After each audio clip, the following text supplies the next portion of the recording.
আসসালামু আলাইকুম সবাইকে। সবাই আশা করি ভালো আছেন। আমি একটু অসুস্থ, বাট আস্তে আস্তে ঠিক হয়ে যাচ্ছে ইনশাল্লাহ।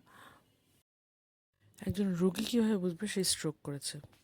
যেটা আমার ক্ষেত্রে হয়েছে সেটা হচ্ছে আমার বাম সাইডটা, আমার বাম হাত বাম পা আমি মুভ করতে পারছিলাম না। আমার জন্য খুব কষ্ট, আমার অবসরের মতো লাগছিল, আমার খুব দুর্বল লাগছিল। প্লাস আমার মুখে এক সাইড মানে ডান সাইডটা বেঁকে গিয়েছিল।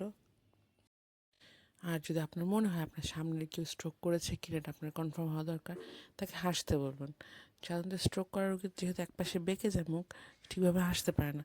তবে একই কথা বারবার বলতে বলেন, মানে একই শব্দ বারবার যদি সে বলতে পারে, মানে স্ট্রোকের রোগী সাধারণত একই শব্দ বারবার বলতে পারে না। সো একজন স্ট্রোকের রোগীর জন্য প্রথম 3 ঘন্টা খুবই গুরুত্বপূর্ণ। ওই 3 ঘন্টার মধ্যে আপনাদের ট্রিটমেন্ট অবশ্যই কন্টিনিউ করতে হবে, নাহলে লাইফ রিস্ক হয়ে যায় এটা। যেহেতু আমার মুখে এক পাশ বেঁকে গিয়েছিল, তাই ডাক্তার আমাকে এই চুইংগাম খাইতে বলছিল। এই চুইংগাম বারবার করে, আমার যেহেতু ডান সাইডটা বেঁকে গিয়েছে, আমার বাম সাইড দিয়ে এই চুইংগাম খাইতে বলছে।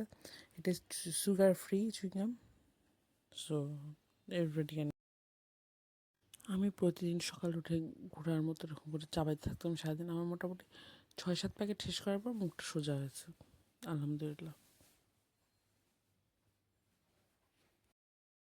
আর আমাকে বলেছিল মুখে এরকম করে গরম পানির শ্যাক দিতে হালকা করে।